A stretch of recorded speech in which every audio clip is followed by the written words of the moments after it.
Medical కాలేజీలపై common పాలసీకి సర్కార్ plan, maintenance pharma కంపెనీలకు ఇవ్వాలన్న సీఎం.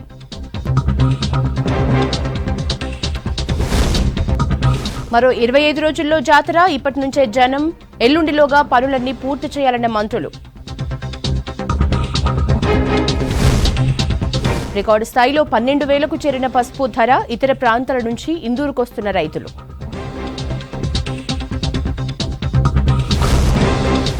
ఏసీబీకి చిక్కిన ఖమ్మం 2 టౌన్ కానిస్టేబుల్, 50,000 లంచం తీసుకుంటూ దొరికిన కోటేశ్వరరావు.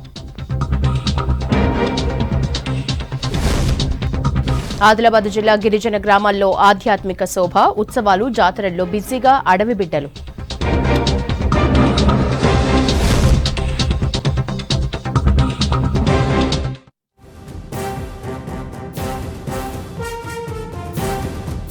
ఉత్తర దక్షిణ తెలంగాణ విద్యుత్ సంస్థల్లోని 11 మంది డైరెక్టర్లపై వేటు వేసింది రాష్ట్ర ప్రభుత్వం. గత ప్రభుత్వం నిబంధనలకు విరుద్ధంగా నియమించబడిన 9 మంది డైరెక్టర్లు ఉన్నారన్నారు ఆఫీసర్స్. వీరితో పాటు మరో 2ని తొలగిస్తూ ఉత్తర్వులు జారీ చేసింది రాష్ట్ర ప్రభుత్వం. తొలగించిన వారిలో operations director Srinivas Reddy, projects director Srinivas, commercial director Ramulu ఉన్నారు. వీరంతా 2 నుంచి 10 ఏళ్లకు పైగా డైరెక్టర్లుగా పనిచేస్తున్నట్లు తెలిపారు అధికారులు.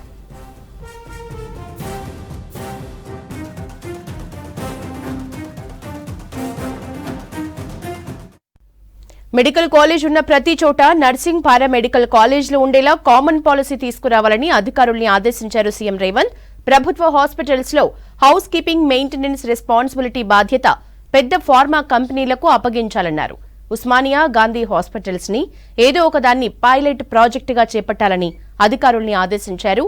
3 నెలలకోసారి ప్రైవేటు హాస్పిటల్స్ కి ఆరోగ్యశ్రీ బిల్లులు విడుదల చేయాలన్నారు. సెక్రటేరియట్ లో వైద్య ఆరోగ్య శాఖపై ముఖ్యమంత్రి సమీక్ష చేశారు. కార్యక్రమంలో మంత్రి దామోదర రాజనరసింహ, సీఎస్ శాంతికుమారి, ఉన్నత అధికారులు పాల్గొన్నారు.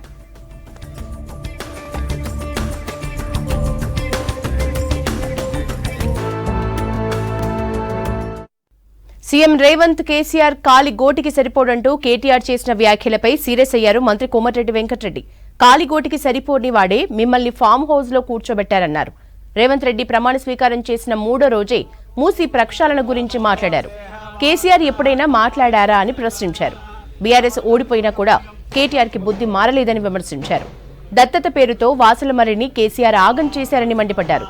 కొండమడుగులో కాలుష్య పరిశ్రమలు తీసేసి రెసిడెన్షియల్ జోన్ గా మారుస్తామన్నారు మంత్రి. భువనగిరిలో పలు అభివృద్ధి కార్యక్రమాల్లో పాల్గొన్నారు రాష్ట్ర రోడ్లు, భవనాల శాఖల మంత్రి కోమటిరెడ్డి వెంకటరెడ్డి.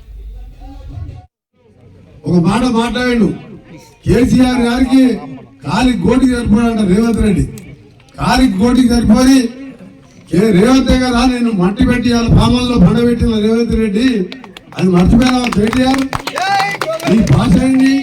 నీ భాష ఏంది? ఒక ముఖ్యమంత్రిని పట్టుకొని కేసీఆర్ కాలి గోటిగా? కేసీఆర్ చరిత్ర ఏంది? రేవంత్ రెడ్డి చరిత్ర ఏంది? నీ చరిత్ర ఏంది? మేము 3 సార్లు ఎమ్మెల్యేగా వచ్చి ఉద్యోగంలో ఉంటే నువ్వు అమెరికాలో నౌకరు చేసుకుంటే చిన్నగా వాళ్ళ దగ్గర వీళ్ళ దగ్గర బతుకుతున్నావు. ఏదో మీ నాయన పేరు చెప్పి దొంగ మాటలు చెప్పి ఎమ్మెల్యే అయినావు. రేవంత్ రెడ్డి గారు జడ్పీటీసీగా ఇండిపెండెంట్ గెలిచిండు, ఎమ్మెల్సీకి ఇండిపెండెంట్ గెలిచిండు, ఒకసారి 2 సార్లు టీడీపీలో ఎమ్మెల్యే గెలిచిండు, కాంగ్రెస్ లో ఎంపీ అయ్యిండు. ఇలా అందరినీ మా అందరి సమిష్టి నాయకత్వంలో మూసీ నుంచి మొదలుపెట్టి గెలిచిన 3వ రోజే మూసీ గురించి మాట్లాడిందంటే 10,000 6 లక్షల కోట్లు ఆ రోజు అప్పు చేసి ఒక్కసారి మూసీ గురించి మాట్లాడినా మీ నాయన నువ్వు ఎంతసేపు తినుడే, గుట్టలు కనబడితే తినుడే, కాళేశ్వరం తినుడే, కట్ట బ్యారేజ్ కూలిపోవడే, నీ కాలి గోటికి సరిపోడా? నువ్వు రేవంత్ రెడ్డి చిటికల వేడికి కూడా సరిపోవు. నువ్వు రేవంత్ కేటీఆర్ జాగ్రత్త కూర్చొని మాట్లాడాలి. ముఖ్యమంత్రి పదవిలో ఉన్నప్పుడు ఆ పదవిని గౌరవించాలి. మేము ఇచ్చిన తెలంగాణ దళితులు ముఖ్యమంత్రి చేస్తాను తిట్టావు అనుకుంటే 100 తిట్లు తిట్టున్నావు. కానీ భాష మార్చుకో. నీ అహంకారంతోనే నల్గొండ జిల్లాలో పొరపాటు గ్రహపాటు ఒక దరిద్రం సూర్యాపేట 3,000తో ఓడిపోయాను. మిగిలిన సీట్లు అని 60, 70, 80,000తో గెలిచినావు. ఇంకా బుద్ధి రాలేదు నల్గొండ చెప్పిన ఆ బుద్ధి చూసాను. బాణ మార్చుకొని ముఖ్యమంత్రి అంటే గౌరవించు. సీఎం రేవంత్ పై బీఆర్ఎస్ ఎమ్మెల్యే కడియం శ్రీహరి చేస్తున్న వ్యాఖ్యలపై ఫైర్ అయ్యారు కాంగ్రెస్ ఎమ్మెల్యే యశస్విని రెడ్డి. కొత్తగా ప్రభుత్వం ఏర్పడి 2 నెలలు కాకముందే ఆరోపణలు చేయడం సరికాదన్నారు. కాంగ్రెస్ పార్టీ జోలికి వస్తే ప్రజలే గుణపాఠం చెప్తారని విమర్శించారు. 10 ఏళ్లలో బీఆర్ఎస్ ఏం చేయలేదు కాబట్టి ప్రజలు ఓడించారన్నారు పాలకుర్తి ఎమ్మెల్యే యశస్విని రెడ్డి. శ్రీహరి గారు మాట్లాడుతూ మా పార్టీని విమర్శించడం జరిగింది. మా గౌరవ ముఖ్యమంత్రి గారిని మరి అట్లనే మా మంత్రివర్యులైన కోమటిరెడ్డి వెంకటరెడ్డి గారిని విమర్శించారు. మరి వాళ్ళు నిన్న మీటింగ్ ఓదార్చడం కోసం పెట్టుకున్నారు. మరి అంత మట్టుకు ఆపుంటే బాగుండేది. మా పార్టీపై బురద జల్లే ప్రయత్నాలు చేసిండ్రు. పార్టీ మా ప్రభుత్వం ఏర్పడి నిండా 2 నెలలు కూడా కాలేదు, అప్పుడే మా పార్టీ పైన బురద జల్లుతున్నారు. మరి గత 10 సంవత్సరాలు ఏం చేసిండ్రు ఆ పార్టీ వాళ్ళు అన్నది మేము కూడా ప్రశ్నిస్తాము తప్పకుండా. ఇది ప్రజలందరూ కూడా ఎవ్వరు పిల్లి కళ్ళు మూసుకొని పాలు తాగితే ఎవరు చూడరని అనుకుంటున్నారేమో. ప్రజలందరూ కూడా గత 10 సంవత్సరాలలో ఏం జరిగింది అన్నది ప్రజలందరూ చూసిండ్రు. అందుకనే మరి వాళ్ళ ఓటుతోటి బుద్ధి చెప్పిండ్రు ప్రజలు. అయినా కానీ ఆగట్లేరు. ఎందుకంటే వాళ్ళకి మరి ఫ్రస్ట్రేషన్ అనుకుంటా, ఓడిపోయిన ఫ్రస్ట్రేషన్ తోటి ఇవన్నీ మాట్లాడుతున్నారు. కానీ ఇప్పటికే మా ప్రభుత్వము 2 పథకాలను అమలుపరిచింది. అది కూడా ఇప్పుడు ఒక అప్పుల కుప్పలాగా ఉంది మన రాష్ట్రం. అయినా కానీ వెనకడుగేయకుండా మా పెద్దలు ఒక 2 ప్రవేశపెట్టింది ఇప్పటికే. మరి రాబోయే రోజులలో ఆ మిగతా గ్యారెంటీలు కూడా తప్పకుండా ప్రతి ఒక్కటి ఎన్ని ఇబ్బందుల్లో ఉన్నా కానీ ఎంత కష్టం వచ్చినా కానీ మాట ఇచ్చిందంటే కాంగ్రెస్ ప్రభుత్వం తప్పకుండా చేస్తుంది. కస్టమ్ మిల్లింగ్ ఆలస్యంపై రాష్ట్ర ప్రభుత్వం చేసిన హెచ్చరికలు ఫలించాయి. రైస్ మిల్లర్లు రికార్డు స్థాయిలో బియ్యాన్ని ప్రభుత్వానికి అప్పగిస్తున్నారు. ఈ నెల 27న ఒక్కరోజే 56,000 మెట్రిక్ టన్నుల సీఎంఆర్నిచ్చారు. పౌర సరఫరాల శాఖ చరిత్రలోనే ఇది రికార్డు అన్నారు అధికారులు. 50 రోజుల్లో 40% సీఎంఆర్ పెరిగిందని చెప్పారు. కస్టమ్ మిల్లింగ్ విధానంలో ధాన్యాన్ని బియ్యంగా మార్చి ఇచ్చే ప్రక్రియలో ఏళ్ల తరబడి ఆలస్యం జరుగుతోంది. 2022-23 వానాకాలం సీజన్కి రైస్ మిల్లర్లు 43.73 లక్షల మెట్రిక్ టన్నుల బియ్యాన్ని పౌర సరఫరాల సంస్థకి అప్పగించాలి. దాదాపు 15 నెలలు గడిచినా కూడా పూర్తి స్థాయిలో ఇవ్వలేదు. కేవలం 24.50 టన్నులు మాత్రమే ఇచ్చారు. 3 ఏళ్లుగా కేంద్రం నిర్దేశించిన గడువులోగా బియ్యాన్ని మిల్లర్లు ఏ ఒక్క ఏడాది కూడా ఎఫ్సీఐకి అప్పగించలేదు. దీంతో ఈ బియ్యం భారం మొత్తం రాష్ట్ర ప్రభుత్వంపై పడుతోంది. పౌర సరఫరాల సంస్థ అప్పులు ఏడాదికి పెరిగిపోతున్నాయి.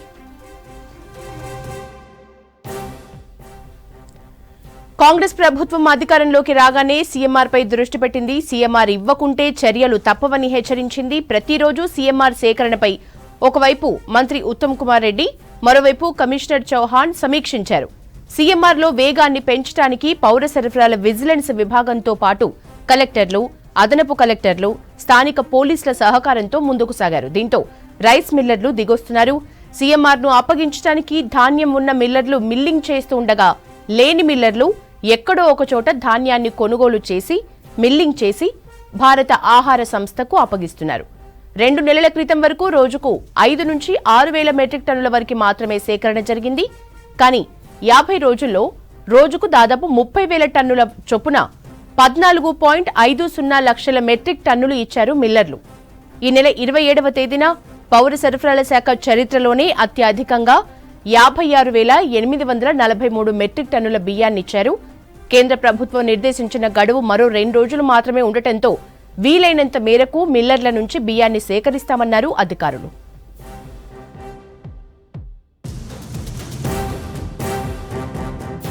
మేడారం మహా జాతరకి మరో 25 రోజులు మాత్రమే సమయం మిగిలి ఉంది. మరోవైపు జాతరకి నెల రోజుల ముందు నుంచే భక్తులు బారులు తీరుతున్నారు. కుటుంబ సమేతంగా వచ్చి ముందస్తు మొక్కుల్ని చెల్లించుకుంటున్నారు. జాతర ఏర్పాట్ల పనుల్ని స్పీడప్ చేసింది సర్కార్. ఈ నెల 31లోగా పనులు పూర్తి చేయాలని అధికారులకు, కాంట్రాక్టర్లకు డెడ్ లైన్ విధించారు. ఎప్పటికప్పుడు పర్యవేక్షిస్తూ మంత్రి సీతక్క అధికార యంత్రాంగాన్ని పరుగులు పెట్టిస్తున్నారు.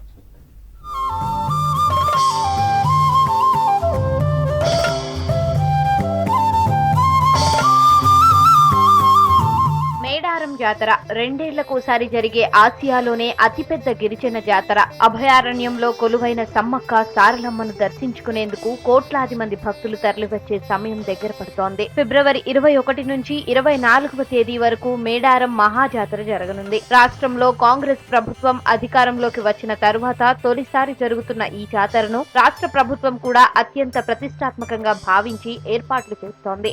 ఈసారి జాతరకు 6 రాష్ట్రాల నుంచి 1,50,00,000 మంది భక్తులు తరలివస్తారని అంచనా వేస్తున్నారు. జాతరకు వచ్చే భక్తులకు ఎలాంటి అసౌకర్యాలు కలగకుండా ప్రత్యేక ఏర్పాట్లు చేస్తున్నారు. వరంగల్ జిల్లాకు చెందిన 2 మహిళా మంత్రులు సీతక్క, కొండా సురేఖ జాతర నిర్వహణ బాధ్యతలు వారి భుజాలపై వేసుకున్నారు.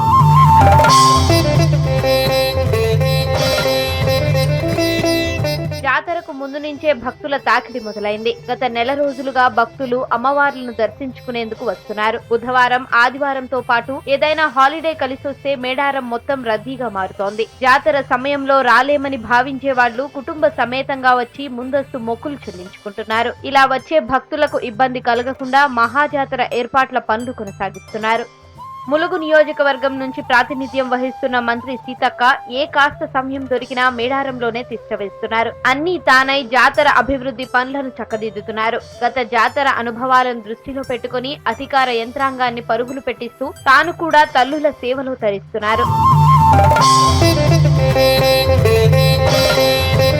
మేడారం జాతర పనులను ఆకస్మికంగా మంత్రి సీతక్క తనిఖీ చేస్తున్నారు. జిల్లా కలెక్టర్ ఇలా త్రిపాఠి, జిల్లా ఎస్పీ శబరీష్ తో కలిసి పనులను పరిశీలించారు. పోలీస్ కమాండ్ కంట్రోల్ రూమ్ ను సందర్శించి సీసీ కెమెరా నిఘాను పరిశీలించారు. దొంగతనాల నివారణ, మిస్సింగ్ అయిన వారిని ట్రాక్ చేయడం, క్యూ లైన్లలో తొక్కిసలాట జరగకుండా చేపట్టాల్సిన చర్యలపై పోలీసులకు పలు సూచనలు చేశారు. వీఐపీ పార్కింగ్ స్థలాన్ని, ఆర్టీసీ బస్టాండ్, హరిత హోటల్, జంపన్న వాగు స్నానఘట్టాలు, తూపం రోడ్, కొత్తూరు సమీపంలోని మరుగుదొడ్ల పనులను పరిశీలించారు. కన్నేపల్లి గ్రామంలోని సారలమ్మ దేవాలయ పరిసరాలను పరిశీలించారు. టాయిలెట్, సాగునీరు, లైటింగ్ ఏర్పాటుపై సంబంధిత అధికారులకు దిశానిర్దేశం చేశారు. ఇప్పటికే అనేక సార్లు మేడారం జాతర పనులపై రివ్యూలు నిర్వహించారు. ఏర్పాట్ల విషయంలో చేపడుతున్న పనుల పురోగతిపై సూచనలు చేస్తున్నారు. ఈ నెల 31లోగా పనులు చేయాలన్న లక్ష్యంగా స్పీడప్ చేయిస్తున్నారు. ఫిబ్రవరి 21 నుంచి 24 వరకు జరిగేటువంటి ఏషియాలో అతిపెద్ద ఆదివాసీ గిరిజన జాతర శ్రీ సమ్మక్క సారలమ్మ జాతర. ఈ జాతరను విజయవంతం చేయడం కోసం రాష్ట్ర ముఖ్యమంత్రి గారు గౌరవనీయులు శ్రీ యనుమల రేవంత్ రెడ్డి గారు, బట్టి విక్రమార్క గారు, ఎండోమెంట్ మినిస్టర్ గారు శ్రీమతి సురేఖక్క గారు, మేము ఈ యొక్క జాతర కోసం వచ్చేటువంటి భక్తుల అవసరాల నిమిత్తం చకాచక పనులు చేసే విధంగా సమన్వయంతో కంప్లీట్ చేస్తా ఉన్నాము. ఇక ఇదే జిల్లాకు చెందిన మరో మంత్రి కొండా సురేఖ, ఇన్ఛార్జ్ మంత్రి పొంగులేటి శ్రీనివాసరెడ్డి సైతం జాతరపై ఫోకస్ చేశారు. ప్రభుత్వం పరంగా కావలసిన అన్ని రకాల సహకారాన్ని అందించడంతో పాటు పనుల పురోగతిపై దృష్టి పెట్టారు. 75 కోట్ల రూపాయలు కేటాయించగా వాటికి అదనంగా మరో 30 కోట్లను జాతర కోసం కేటాయిస్తున్నట్లు మంత్రి పొంగులేటి చెప్పారు. అటవీ ప్రాంతంలో జరిగే జాతరను పర్యావరణాన్ని పరిరక్షించుకుంటూ జరుపుకోవాలని, అందుకు అనుగుణంగా ఏర్పాట్లు చేయాలని సురేఖ అధికారులను ఆదేశించారు. మేము అడిగిన నిధులు కేటాయించడము, వెంటనే అధికారులు టెండర్స్ పిలిచి వర్క్స్ స్టార్ట్ చేయడం కూడా జరిగింది.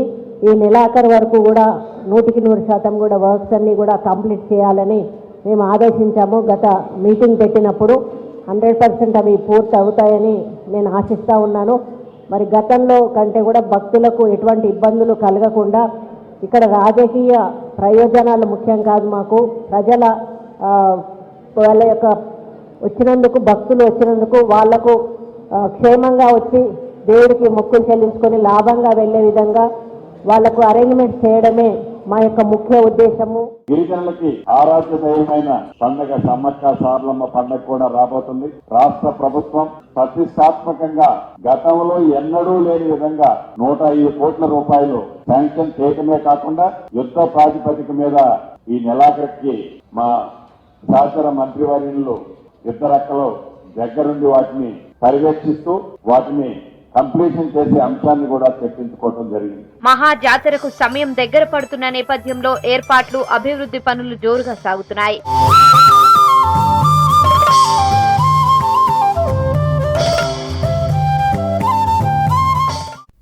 వరంగల్లో మేడారం వెళ్లే బస్సులకు జాగా లేకుండా పోయింది. గతంలో అజంజాహీ మిల్ గ్రౌండ్ తో పాటు పక్కనే ఉన్న ఫ్రూట్ మార్కెట్ స్థలాన్ని మేడారం బస్సుల కోసం వినియోగించారు. ఇప్పుడు ఆ 2 చోట్ల కన్స్ట్రక్షన్ పనులు నడుస్తున్నాయి. వరంగల్లో ప్రస్తుతం ఉన్న బస్టాండ్ శిథిలావస్థకు చేరుకుంది. టెంపరీ బస్టాండ్ పనులు ఇంకా పూర్తి కాలేదు. దీంతో మేడారం బస్సుల కోసం సెంటర్ ఎక్కడ ఏర్పాటు చేయాలో అర్థం కాక ఆర్టీసీ అధికారులు హైరాణ పడుతున్నారు.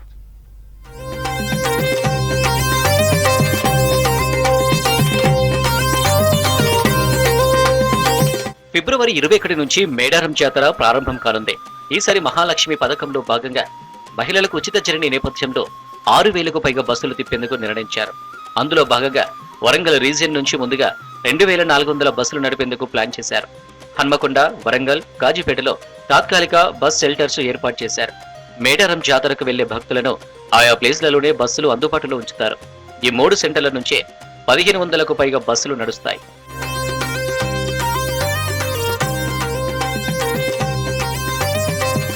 హన్మకొండ నుంచి వెళ్లే మేడారం బస్సుల కోసం బాలసముద్రంలోని హయగ్రీవాచారి గ్రౌండ్, కాజీపేటలో రైల్వే స్టేడియం అందుబాటులో ఉన్నాయి.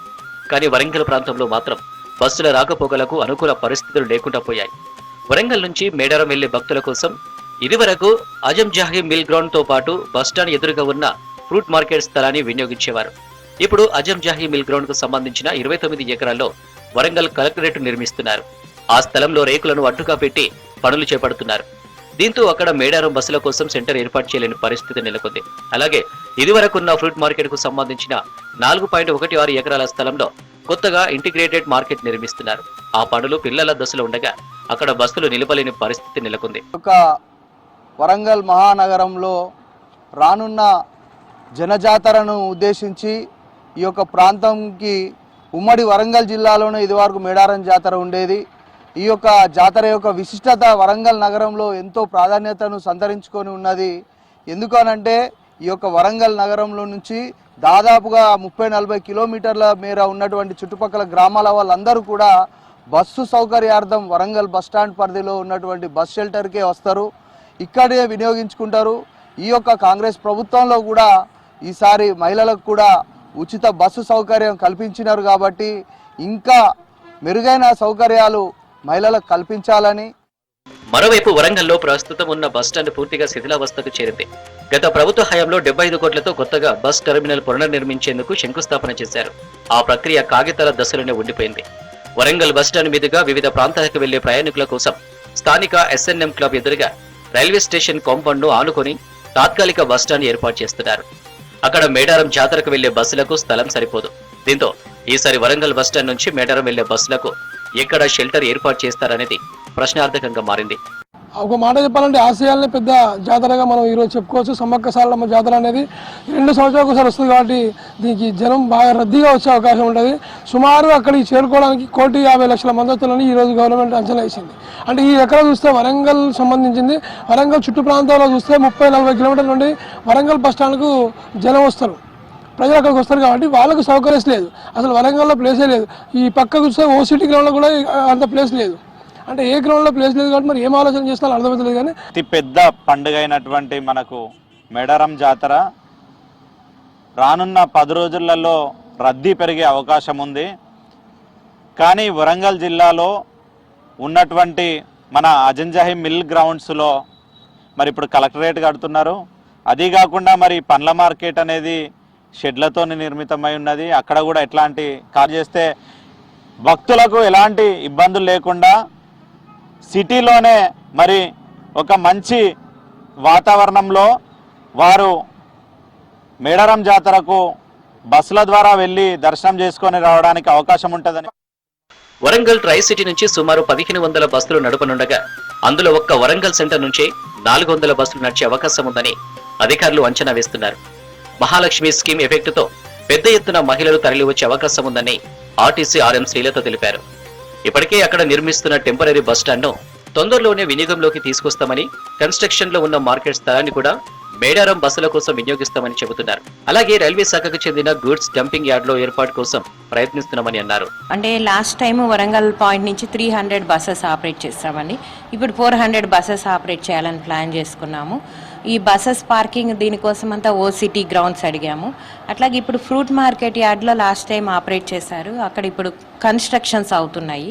అందుకని మేము railway station goods loading and unloading, goods wagons loading unloading place ఉంది ఒక ఏరియా. సో ఆ ఏరియా మాకు ఇమ్మని రైల్వే అథారిటీస్ని రిక్వెస్ట్ చేస్తున్నాం. అలాగే మీరు చూసే ఉంటారు టెంపరీ బస్ షెల్టర్స్ కట్టారు వరంగల్ బస్ స్టేషన్ అంటే రైల్వే స్టేషన్ గోడ కానుకొని. ఆ టెంపరీ బస్ షెల్టర్స్ అనేవి కూడా మాకు చాలా ఉపయోగపడతాయండి. దాని ముందు ఉన్న రోడ్డు జనరల్ పబ్లిక్కి క్లోజ్ చేసి ఈ మేడారం ఆపరేషన్స్కి అలో చేయమని మేము రిక్వెస్ట్ చేస్తున్నాము. ఈసారి వరంగల్ నుంచి మేడారం వెళ్లే భక్తులకు ఇబ్బందులు తప్పేలా కనిపించడం లేదు. ఫలితంగా హన్మకొండ, కాజీపేట సెంటర్లకు ఫ్లోటింగ్ ఎక్కువయ్యే అవకాశం కూడా ఉంది. భక్తులకు ఇబ్బందులు కలగకుండా ముందస్తు చర్యలు చేపట్టాలని వరంగల్ ప్రజలు కోరుతున్నారు.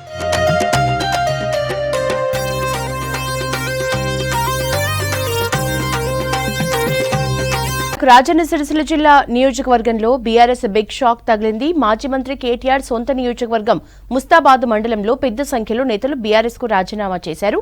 ముస్తాబాద్ జెడ్పీటీసీ గుండం నరసయ్యతో పాటు 8 మంది సర్పంచులు, 10 మంది మాజీ సర్పంచులు, 6 మాజీ ఎంపీటీసీలు, 60 మంది వార్డు సభ్యులు, మాజీ జెడ్పీటీసీ మెరుగు యాదగిరి గౌడ్, మాజీ ఎంపీపీ లక్ష్మీకిషన్ రావు బీఆర్ఎస్ కు రాజీనామా చేసిన వారిలో ఉన్నారు. మార్కెట్ కమిటీ మాజీ చైర్మన్ సురేందర్ రావు, అంజన్ రావు, మండల సర్పంచుల ఫోరం అధ్యక్షులు కలకొండ కిషన్ రావు, సర్పంచులు కళ్యాణి, శ్రీనివాస్, లక్ష్మి, దేవేందర్, లక్ష్మణ్, నరేష్, వేణు బీఆర్ఎస్ కు గుడ్ బై చెప్పారు.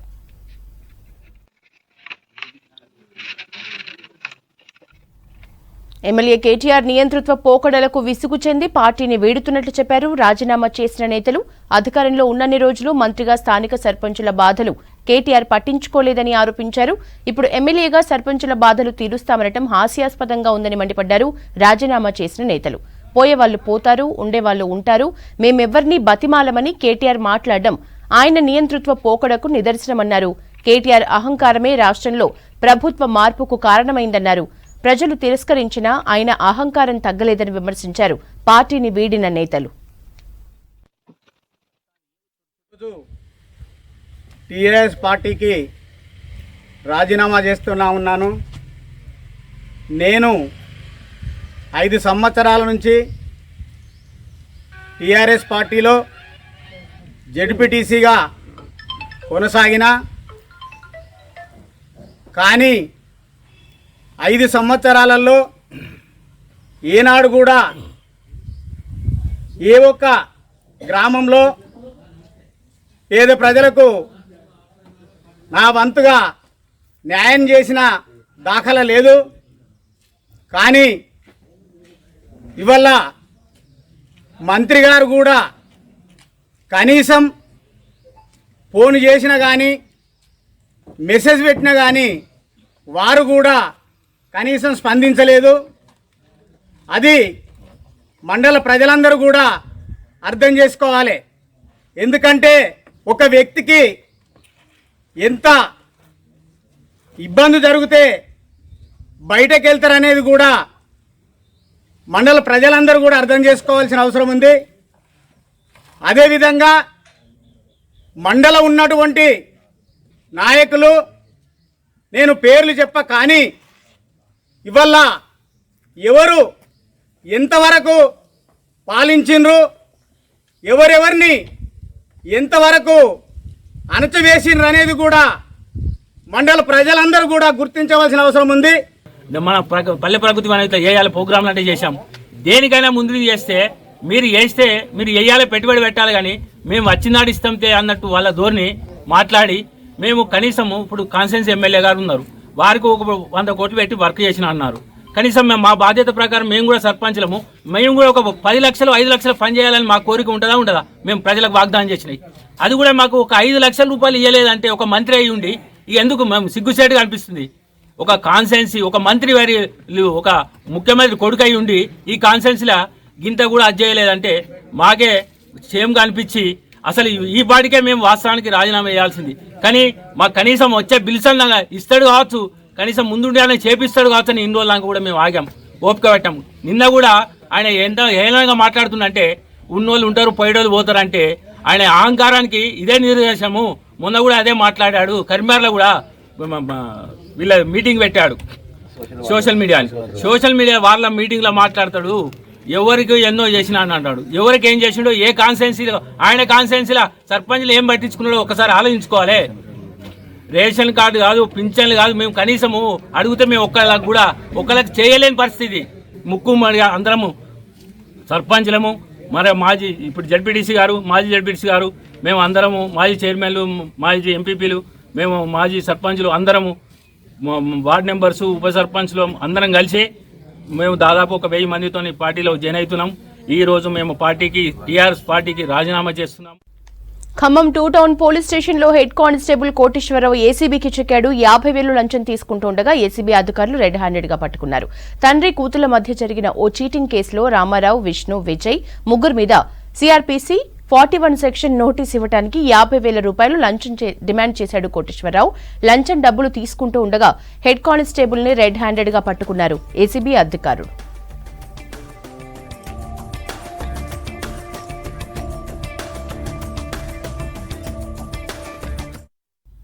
పసుపు పండించే రైతుకు ఈసారి మంచి ధరలు లభించనున్నాయి. మునుపెన్నడూ లేనంతగా ఈ సీజన్ ప్రారంభంలోనే ఆశాజనకమైన ధర పలుకుతూ ఉండటంతో సాగుదారుల్లో ఉత్సాహం నెలకొంది. గత కొన్నేళ్లుగా దాదాపు 90% పంట కొనుగోలు పూర్తయ్యాక ధరలు పెంచేశారు వ్యాపారులు. ఈసారి ముందు నుంచే మంచి ధరకు కొనుగోలు చేస్తూ ఉండటంతో పసుపు రైతుల్లో ఆశలు చిగురించాయి.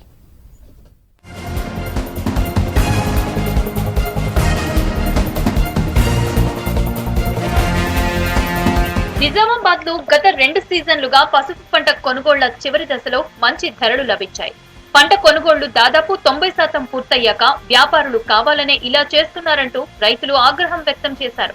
ఇందుకు భిన్నంగా ఈసారి పసుపు కొనుగోళ్ల ప్రారంభ దశలోనే ఆశాజనకమైన ధరలు లభించడంతో రైతుల్లో ఉత్సాహం కనబడుతుంది.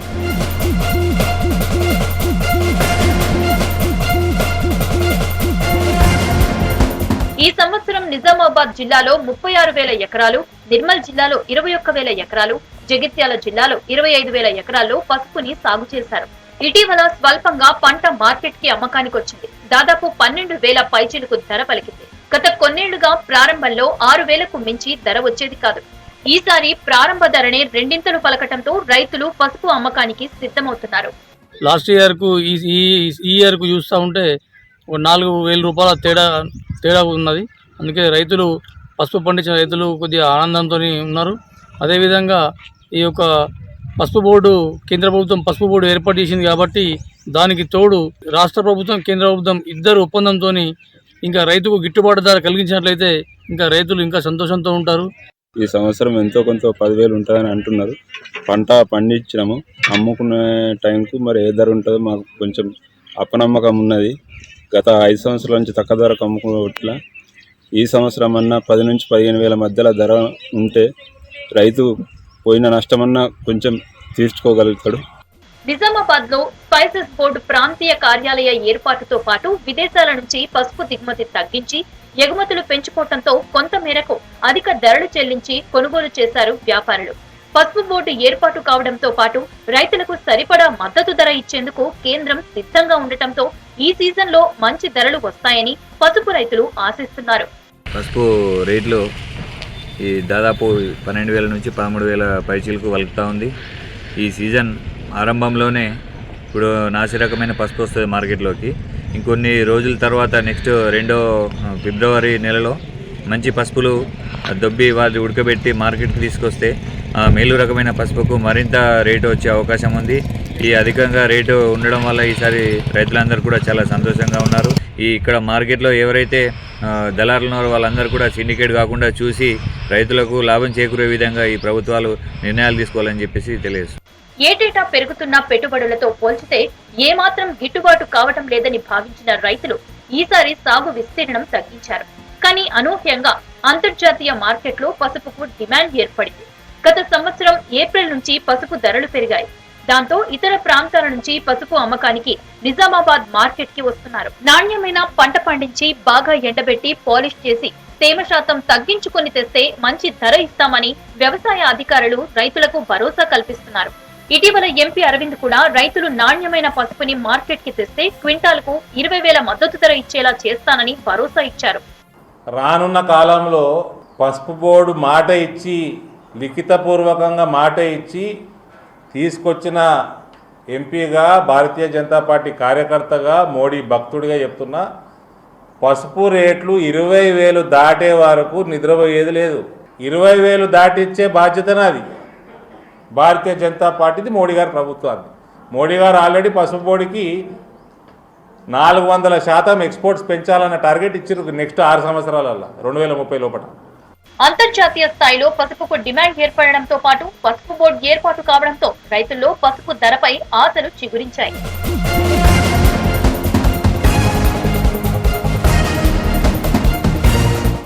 ఉమ్మడి ఆదిలాబాద్ జిల్లాలో చలి పంజా విసురుతోంది. గత 3 రోజులుగా కనిష్ట ఉష్ణోగ్రతలు తగ్గుతున్నాయి. గత డిసెంబర్ నుంచి తగ్గుతున్న ఉష్ణోగ్రతల వల్ల చలి తీవ్రత పెరుగుతోంది. మరోవైపు నార్త్ నుంచి వీస్తున్న శీతల గాలులతో ప్రజలు అవస్థలు పడుతున్నారు.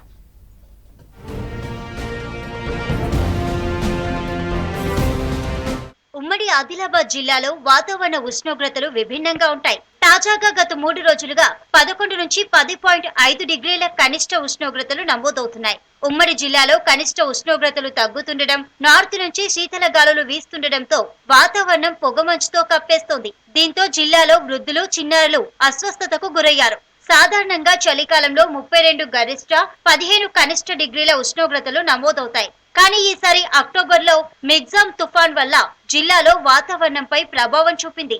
కనిష్ట ఉష్ణోగ్రతలు 15 డిగ్రీలు నమోదు కాగా 25 డిగ్రీల వరకు గరిష్ట ఉష్ణోగ్రతలు నమోదయ్యాయి. దీంతో ఒక్కసారిగా వాతావరణంలో మార్పులు చోటు చేసుకుంటున్నాయి. సంవత్సరము జనవరి నాటికి కొద్దిగా వేడి గాలులు వీచి ఇక ఆహ్లాదకరమైన వాతావరణం నెలకొంటుందన్న సమయంలోనే సంక్రాంతి తర్వాత కూడా విపరీతమైన చలిగాలులు వీస్తూ ఇక నిన్న మొన్న వరకైతే 7 డిగ్రీల వరకు కూడా చలి వచ్చింది.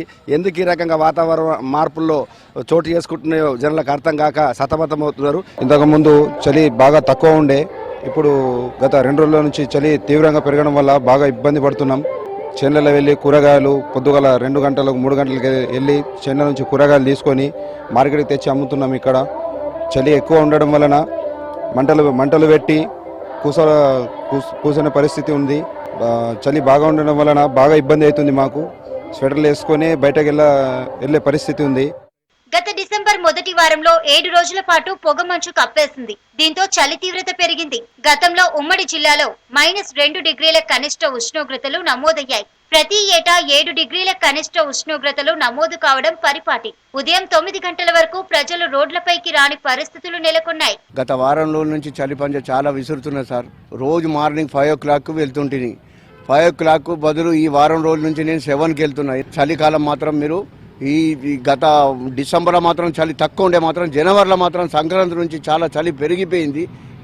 నాకు కూడా భయం పడుతున్నాయి బయటకు వెళ్ళాలంటే. నేను కూడా స్వెటర్ లేనిది, కుళ్ళ లేనిది వెళ్ళడం లేదు. నేను చలికాలంలో చాలా రకాల ఆరోగ్యపరమైన సమస్యలు తలెత్తుతూ ఉంటాయి. స్పెషల్గా చలి వల్ల చల్లగాలులకి చర్మం పొడిబారడం కానివ్వండి, దురద, దద్దుర్లు, ఎగ్జిమా లాంటివి రావడము అట్లాంటివి చాలా సహజంగా ఉంటవి. రెండవది ఏంటి అనేసి అంటే పిల్లలు కానివ్వండి, వృద్ధులు కానివ్వండి, తర్వాత క్రానిక్ డిసీజెస్ ఉన్న వాళ్ళు కూడా ఈ చలికాలంలో కొన్ని జాగ్రత్తలు తీసుకోవాల్సి ఉంటుంది. తగ్గుతున్న కనిష్ట ఉష్ణోగ్రతలతో జనం చలితో గజగజ వణుకుతున్నారు, అస్వస్థతకు గురవుతున్నారు. ఈ మేరకు జాగ్రత్తలు పాటించాలని వైద్యులు సూచిస్తున్నారు.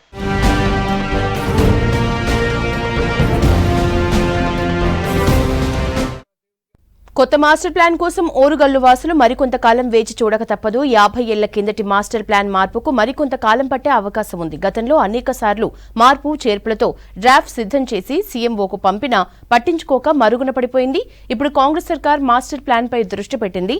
ప్రస్తుత భవిష్యత్తు తరాలకు అనుగుణంగా మాస్టర్ రూపకల్పన చేయాలని ప్రభుత్వం భావిస్తోంది.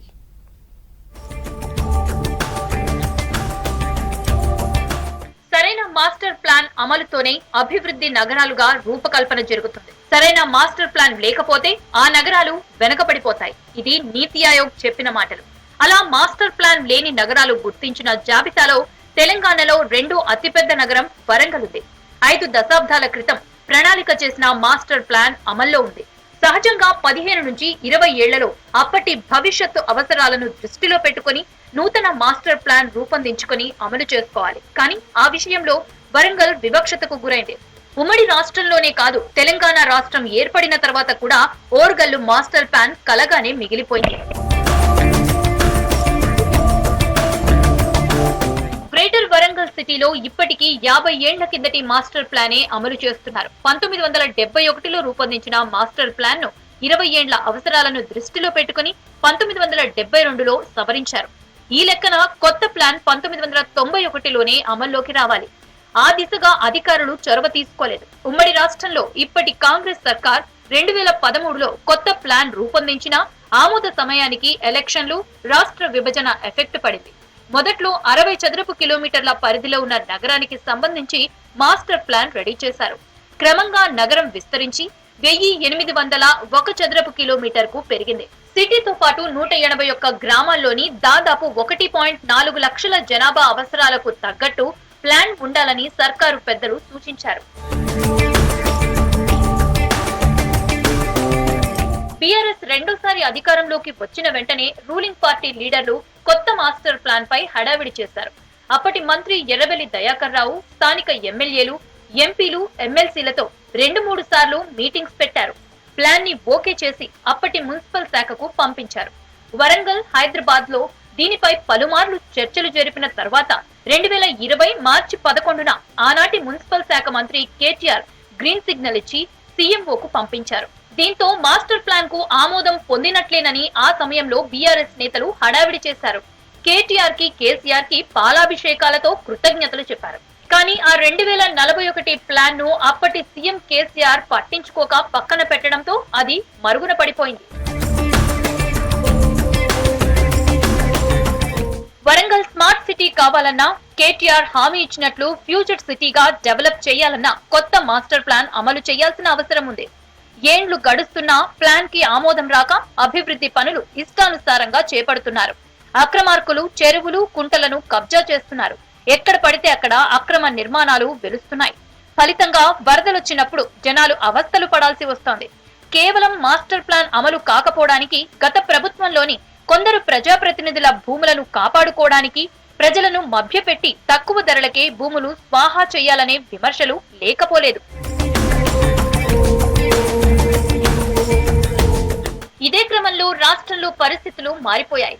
కాంగ్రెస్ పార్టీ అధికారంలోకి వచ్చింది. కూడా పాలక వర్గాన్ని రద్దు చేసింది. ఇదే క్రమంలో వరంగల్ మహానగర అభివృద్ధి పైన దృష్టి పెట్టింది. కొత్త ప్రాజెక్టులు రాకపోవడానికి, నగరం డెవలప్ కాకపోవడానికి అప్గ్రేడ్ అయిన మాస్టర్ ప్లాన్ లేకపోవడమే అని గుర్తించింది. గతంలో మాస్టర్ ప్లాన్ రూపకల్పనలో జరిగిన తీరును పరిశీలిస్తోంది. కొందరు నేతల భూముల కోసమే ఇష్టానుసారంగా మాస్టర్ ప్లాన్ తయారు చేశారని, రింగ్ రోడ్లు అదే తీరుగా మార్చుకునేందుకు ప్రయత్నించారని గుర్తించారు. ఈ క్రమంలో కొత్తగా మాస్టర్ ప్లాన్ రూపొందించి అమలు చేయాలని భావిస్తోంది.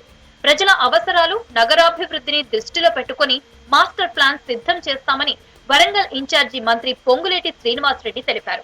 హైదరాబాద్ మాస్టర్ ప్లానే కాదు, వరంగల్ లాంటి మహానగరాలకు సంబంధించిన మాస్టర్ ప్లాను గత ప్రభుత్వం చేస్తున్నామని ప్రకటించి ఆగిపోయిందో వాటిలో ప్రజల అభిప్రాయానికి అనుగుణంగా, ప్రజల అభిష్టానికి అనుగుణంగానే మాస్టర్ ప్లాన్ ని తప్పకుండా ఈ ప్రభుత్వం చేస్తుంది. అంటే దాంట్లో కొన్ని సవరణలు చేయాల్సింది, సరిదిద్దాల్సింది చాలా ఉన్నాయి. అది ప్రజా అభిప్రాయానికి అనుగుణమైనవే చేస్తుంది. అప్రూవ్ చేసే దాంట్లో ఎక్సర్సైజ్ చేసేది మొదలు పెట్టాం. It takes some time. ప్రస్తుతం కుడాకు పాలక వర్గం ఏర్పాటు, గతంలో తయారు చేసిన మాస్టర్ ప్లాన్ రివైజ్ చేయటం, ప్రజల నుంచి అభ్యంతరాలు తీసుకుని పరిశీలించడం, బోర్డు ఆమోదం, ఇలా పెద్ద ప్రొసీజర్ ఉంటుంది. దీంతో కొత్త మాస్టర్ ప్లాన్ కోసం వరంగల్ నగరవాసులు మరికొంతకాలం వేచి ఉండాల్సిందేనన్న అభిప్రాయం వ్యక్తమవుతోంది.